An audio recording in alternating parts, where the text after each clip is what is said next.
President Donald Trump, still not used to saying that. Last night, he flew 8,000 miles for his first state visit to India. Now, Trump's in India partly to negotiate a trade deal and partly to get his copy of the Kama Sutra signed. Yeah, Trump and Melania use that book all the time. Her favorite position is the one where she's on top and he's not in the room. Now, you might be wondering, how would a country full of brown people react to a visit from Donald Trump? Well, it turns out from the moment Trump arrived, it was love at first sight.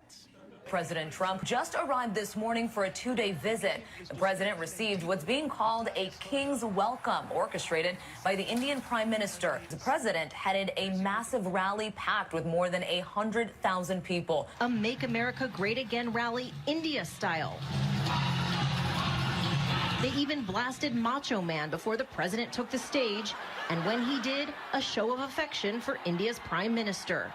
Namaste, Trump! The president is overwhelmingly popular here in India, where his pro-business, tough-on-terror image is widely admired. I happen to like Prime Minister Modi a lot. He says between the stadium and the airport, we'll have about 7 million people, so it's going to be very exciting. 7 million people came out to see Trump go from the airport to the stadium? That's impressive. Although, to be fair, it's also India. There's 7 million people between any two locations.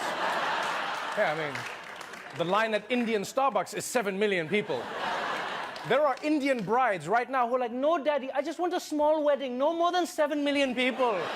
It's like, okay, Anushka, first cousins only. But it is true that Donald Trump is very popular in India. Right? Some like him because of his anti-Muslim rhetoric. Some like him because of his business savvy. And all of them like him because his skin looks like tikka masala. And since India is so fond of President Donald Jaipal Trump, they pulled out all the stops for his visits. At India's famous Taj Mahal, workers paint, spruce and polish. Roads are renovated.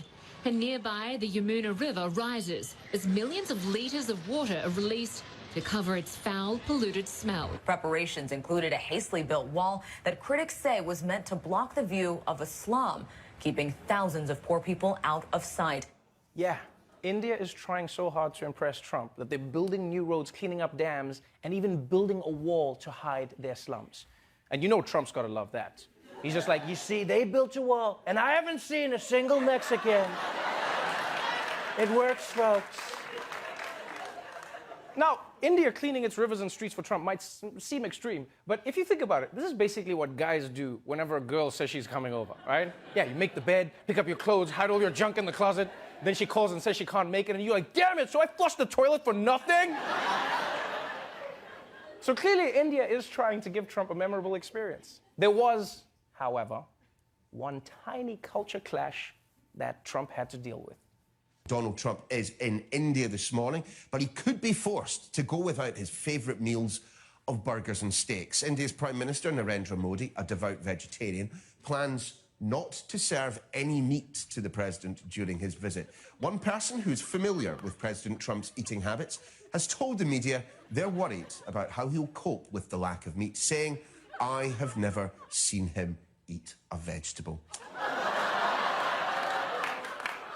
I honestly don't know what's stranger. The fact that Trump might eat vegetables, or that people are actually worried about how it will go. Because you realize the news wasn't even snarky about it. They weren't like, haha, the president has to eat vegetables. They were like, yo, if Donald Trump eats broccoli, he could die. So this is going to be hard on Trump. And you know what I was thinking is what's worse for him is that cows are so sacred in India that they're allowed to just wander around in the city. So can you imagine how hard that's going to be for him? He hasn't eaten beef for 2 days, and then he's just going to start seeing cows in the streets, and he's going to be like, oh my God, I'm hallucinating. All the cows I've eaten have come back to haunt me. I'm sorry, cows. I'm so sorry. So sorry. But I will say I'm impressed because despite the beef issue, Trump is making the best of his India trip. In fact, he even made an effort to show the Indian people how much he respects them by trying to speak their language. And it went about as well as you would think. India welcomes us at the world's largest cricket stadium right here in Ahmedabad. Namaste, Chiwala, Gujarat, Sardar Patel, Ashram, Sachin Tendulkar, Gujarat, Goa, Diwali, as the great religious teacher Swami Vivekanand once said.